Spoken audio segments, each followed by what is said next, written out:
नमस्कार, स्वागत है आपका यूट्यूब चैनल छत्तीसगढ़ टुडे में। आज है 14 जुलाई 2021, दिन बुधवार, और आज हम के महत्वपूर्ण छत्तीसगढ़ करंट अफेयर प्रश्नों को हल करेंगे। तो चलिए शुरू करते हैं।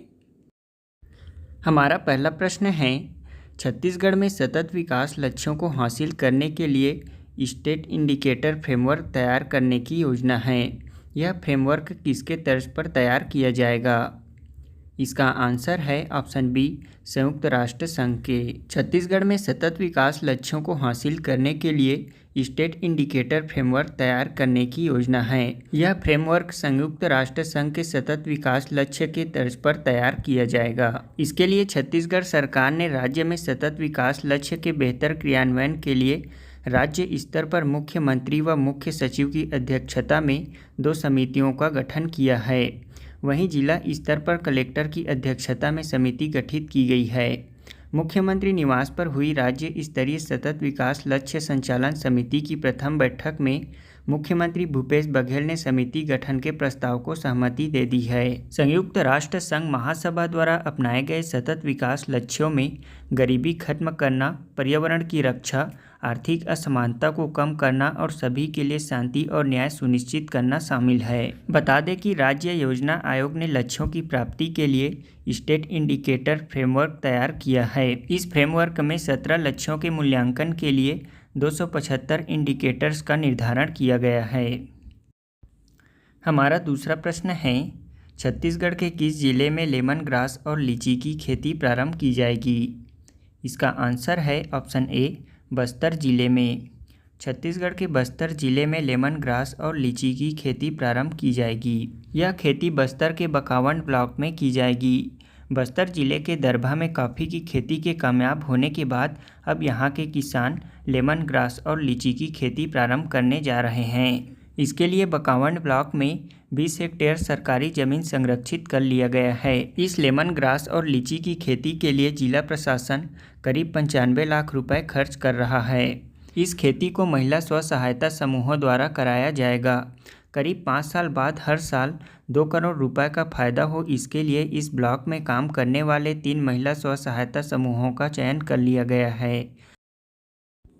हमारा अगला प्रश्न है, श्याम श्रीनिवासन को किस बैंक के प्रबंध निदेशक और मुख्य कार्यकारी अधिकारी के रूप में फिर से नियुक्त किया गया है?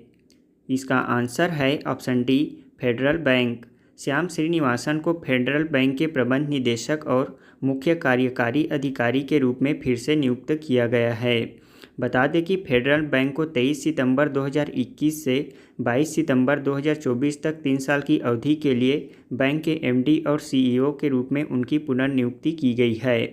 भारतीय रिजर्व बैंक ने इसके लिए मंजूरी दी है। आपको बता दें कि फेडरल बैंक निजी क्षेत्र का प्रमुख भारतीय वाणिज्यिक बैंक है। इसका मुख्यालय केरल के कोच्चि के अंतर्गत अलुवा में स्थित है। इसकी स्थापना 23 अप्रैल 1931 को की गई थी। अब हम भारतीय रिजर्व बैंक के बारे में भी जान लेते हैं। इसकी स्थापना के लिए 1934 में विधानसभा में भारतीय रिजर्व बैंक बिल प्रस्तुत किया गया था, जो कि सन 1934 में एक एक्ट के रूप में पारित किया गया।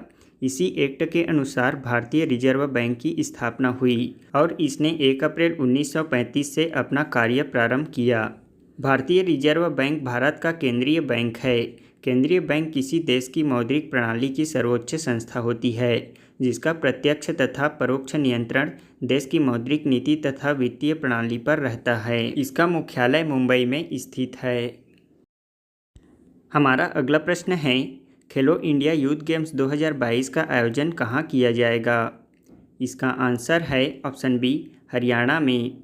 खेलो इंडिया यूथ गेम्स का आयोजन 2022 में हरियाणा में आयोजित किया जाएगा। हरियाणा की राज्य सरकार फरवरी 2022 में खेलो इंडिया यूथ गेम्स 2021 का आयोजन करेगी। पहले स्पोर्ट्स शो 21 नवंबर से 5 दिसंबर 2021 तक आयोजित होने वाला था, लेकिन कोविड-19 महामारी की संभावित तीसरी लहर के कारण और इस बात को ध्यान में रखते हुए कि खेलो इंडिया यूथ गेम्स 2021 का आयोजन अंडर 18 वर्ग का है, तो इसे स्थानांतरित कर दिया गया और यह आयोजन अब फरवरी 2022 में हरियाणा में आयोजित होगा। यूरो 2020 यूरोपियन फुटबॉल चैंपियनशिप का गोल्डन बूट अवार्ड किसने जीता है? इसका आंसर है ऑप्शन सी, क्रिस्टियानो रोनाल्डो। पुर्तगाल के कप्तान और आधुनिक समय के महान खिलाड़ी क्रिस्टियानो रोनाल्डो ने टूर्नामेंट में शीर्ष स्कोरर के रूप में समाप्त होने के बाद यूरो 2020 गोल्डन बूट अवार्ड जीता है। सिर्फ 4 गेम खेलने के बावजूद रोनाल्डो ने शीर्ष सम्मान हासिल किया क्योंकि वे 5 गोल किए थे। यूरो कप 2021 की मेज़बानी यूरोप ने किया है। इस चैंपियनशिप मैच को यूईएफए यूरोपियन फुटबॉल चैंपियनशिप और यूईएफए यूरोपियन चैंपियनशिप के नाम से जाना जाता है। यूरो कप में दुनिया की बड़ी टीमें हिस्सा लेती हैं। यही कारण है कि फीफा वर्ल्ड कप के बाद इस टूर्नामेंट का सबसे ज़्यादा महत्व होता है। यूरो कप का आयोजन पहली बार सन 1960 में किया गया था। इसका आयोजन प्रत्येक 4 साल में किया जाता है। अब तक इस टूर्नामेंट का ज़्यादा से ज़्यादा 2 देशों ने मिलकर आयोजन किया है। यूरो कप 2021 16वां संस्करण था। अब तक हुए 15 यूरोपियन चैंपियनशिप टूर्नामेंट में 10 टीमों ने जीता है। फीफा वर्ल्ड कप के बाद इस टूर्नामेंट का सबसे ज़्यादा महत्व है और इसलिए इसे मिनी वर्ल्ड कप भी कहा जाता है। आपको यह भी बता दें कि इस टूर्नामेंट का आयोजन 2020 में होना था, लेकिन कोविड की वजह से इसे टाल दिया गया। इसीलिए इस टूर्नामेंट को यूरोप में 2021 में आयोजित किया गया है, पर इसका नाम यूरो 2020 है और इस बार का यूरो 2020 चैंपियनशिप इटली ने जीता है। हमारा पहला प्रश्न है, छत्तीसगढ़ का पहला वैध अस्पताल कहाँ खोला गया है? इसका आंसर है ऑप्शन सी, पंडरी में। हमारा अगला प्रश्न है, छत्तीसगढ़ में बच्चों का पहला सरकारी अस्पताल कहाँ प्रारंभ किया गया है? इसका आंसर है ऑप्शन डी, रायपुर में। हमारा अगला प्रश्न है, राज्य में महात्मा गांधी राष्ट्रीय ग्रामीण रोजगार गारंटी अधिनियम मनरेगा के तहत कार्मिक की सेवा काल के दौरान मृत्यु होने पर उनके आश्रितों को कितने रुपए अनुकंपा अनुदान प्रदान किया जाएगा? इसका आंसर है ऑप्शन सी, 1 लाख रुपए। हमारा अगला प्रश्न है, हाल ही में विंबलडन 2021 का फाइनल खिताब पुरुष एकल वर्ग में किसने जीता है? इसका आंसर है ऑप्शन ए, नोवाक जोकोविच ने। हमारा अगला प्रश्न है, हाल ही में भारतीय रेलवे के मानचित्र में किस राज्य के रेलवे रूट व स्टेशन को शामिल किया गया है? इसका आंसर है ऑप्शन बी, मणिपुर के वंगाई चुनपाओ रेलवे स्टेशन को। हमारा अगला प्रश्न है, भारत के पहले निजी तरलीकृत प्राकृतिक गैस संयंत्र का उद्घाटन कहाँ किया गया है? इसका आंसर है ऑप्शन सी, नागपुर में। अब हम कल के क्विज का आंसर जान लेते हैं। हमारा पहला प्रश्न है, छत्तीसगढ़ में फसलों की सुरक्षा और चराई पर रोक लगाने के लिए प्रारंभ किए गए अभियान का क्या नाम है? इसका आंसर है रोका छेका अभियान। छत्तीसगढ़ में फसलों की सुरक्षा और चराई पर रोक लगाने के लिए रोका छेका अभियान प्रारंभ किया गया है। इसकी शुरुआत 2020 से की गई है। इस वर्ष 2021 में इसे 1 जुलाई से प्रारंभ किया गया है। हमारा दूसरा प्रश्न है, गांव में खेतों तक पहुंचने के लिए बनाए गए रास्तों को क्या कहा जाता है? इसका आंसर है धरसा। गांव में खेतों तक पहुंचने के लिए बनाए गए सुविधाजनक कच्चे रास्तों को धरसा कहा जाता है। इसके लिए राज्य सरकार ने धरसा को पक्के रास्तों में बदलने के लिए एक योजना की शुरुआत की है। इसका नाम है धरसा विकास योजना। इसका प्रारंभ 6 अक्टूबर 2020 को स्वामी आत्मानंद जी के जयंती पर किया गया है। इसका उद्देश्य गांव में खेतों तक पहुंचने के लिए सुविधाजनक पक्के रास्तों का निर्माण करना है।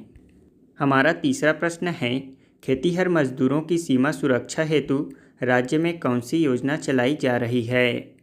इसका आंसर है अटल खेतीहर मजदूर योजना। अटल खेतीहर मजदूर योजना का उद्देश्य खेतीहर मजदूरों को बीमा सुरक्षा प्रदान करना है। इसका शुभारंभ 25 दिसंबर 2013 को किया गया था। इस योजना में राज्य के लघु एवं सीमांत कृषक यानी कि जिनकी भूमि 2.5 एकड़ या उससे कम हो वे इस योजना के पात्र होंगे। साथ ही सदस्य की आयु सीमा 18 वर्ष से 59 वर्ष के बीच होनी चाहिए। इस योजना के तहत हितग्राही व्यक्ति की दुर्घटना में मृत्यु होने पर 75,000 रुपये, सामान्य मृत्यु होने पर 30,000 रुपये, पूर्ण अपंगता पर 75,000 रुपये और एक अंग के क्षतिग्रस्त होने पर 37,500 रुपये हितग्राही को प्रदान किए जाएंगे। साथ ही हितग्राही के बच्चों को छात्रवृत्ति का भुगतान भी किया जाएगा। इसमें हितग्राही के अधिकतम 2 बच्चों को जो कक्षा 9वीं से कक्षा 12वीं में अध्ययनरत हो अथवा ITI में अध्ययनरत हो को प्रति माह 100 रुपये छात्रवृत्ति दी जाएगी। हमारा आज के क्विज़ का पहला प्रश्न है, अमाराइट परियोजना किससे संबंधित है। हमारा दूसरा प्रश्न है, प्रदेश की किस योजना को स्कॉच गोल्ड अवार्ड से सम्मानित किया गया है।